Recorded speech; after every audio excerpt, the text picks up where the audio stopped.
আরে ভাই সার্জিসকে ও 3 দিন বললাম, কয়দিন আগে ও টিউশনি করে চলতো, আজকাল প্যারাডো পাজর গাড়ি নিয়ে চলে। এদেরকে এখনই টুটি টেনে ধরতে হবে, তাহলে যখন পিঠ থেকে যাবে এই শান্তি থাকবে না। আমরা হুঁশিয়ার করে বলছি, এরপর থেকে যেখানে আমাদের পিছনে লাগবে সেখানে আমরা প্রতিরোধ করে চলবো। ছোট্ট একটি সার্কাস পার্টি করেছে, সেই সার্কাস পার্টির নেতারা এবার সরাসরি হুমকি দিলেন সার্জিস আলমকে। সার্জিস আলমকে যেখানে পাবেন সেখানেই গণধোলাই। রাজনীতির মাঠে নতুন আতঙ্কের নাম সার্জিস আলম।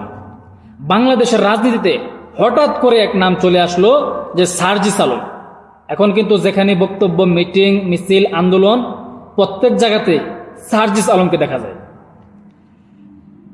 একদিকে বলা হচ্ছে উনি সরকারের সাপোর্টে রাস্তায় নেমেছেন, অন্যদিকে দাবি উঠেছে গণধোলাই দেওয়ার, মানে সার্জিস আলমকে গণধোলাই দেওয়ার দাবি উঠছে।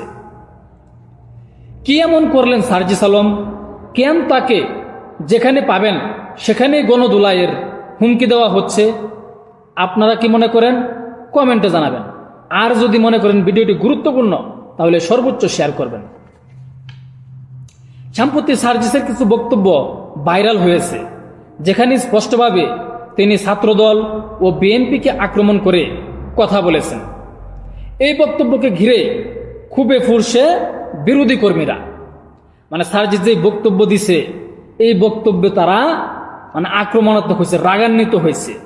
বিএনপি, আওয়ামী লীগকে তো বলে, বিএনপিকেও বলছে, জাতীয় পার্টি নিয়ে বলছে, এখন বিরোধী দলীরা মানে খুবই ফুইটা উঠছে। তার বিরুদ্ধে অভিযোগ, তিনি রাষ্ট্রীয় মদদে রাজপথে আতঙ্ক ছড়াচ্ছে, বিরোধীদের উপর হামলা চালাচ্ছে। এখন আপনারা কি মনে করেন যে সরকারের সাপোর্ট নিয়ে কি যে আওয়ামী লীগের দোসর বইলা পাবলিকের উপর হামলা করতেছে বা আতঙ্ক ছড়াইতেছে, রাষ্ট্রদ্রোহী কাজ করতেছে? আপনারা কি মনে করেন? কমেন্টে জানাবেন।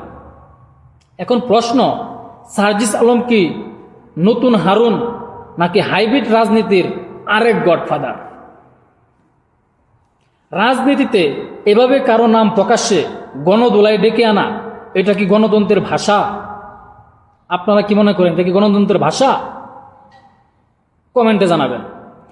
নাকি সামনে 2026 নির্বাচনের আগে মাঠ গরম রাখাই আরেকটা চালও হইতে পারে? মানে রাজনীতির একটা কৌশল, যা আলোচনায় থাকতে হবে, যে কোনো কৌশলে যে কোনো কিছু নিয়ে আলোচনায় থাকতে হবে। বাংলাদেশের রাজনীতি যখন সহিংসতার নতুন মাত্রা পার করছে, তখন এক নাম সার্জিস ইস্যু আমাদের ভাবতে বাধ্য করছে। আমরা কোন পথে হাঁটছি? কে তৈরি করছে নতুন গুন্ডা বাহিনী? বর্তমানে বিভিন্ন সময় বিভিন্ন জায়গায় মব হইতেছে। আওয়ামী লীগের দোসর বইরা কারো বাড়িতে হামলা, কাউরে দৈরা গণপিটানি দিতেছে, আবার কাউরে দৈরে নিয়া পুলিশের কাছে তুলে দিতেছে যে সে আওয়ামী লীগের দোসর। মানে আওয়ামী লীগ করলেই হয়েছে।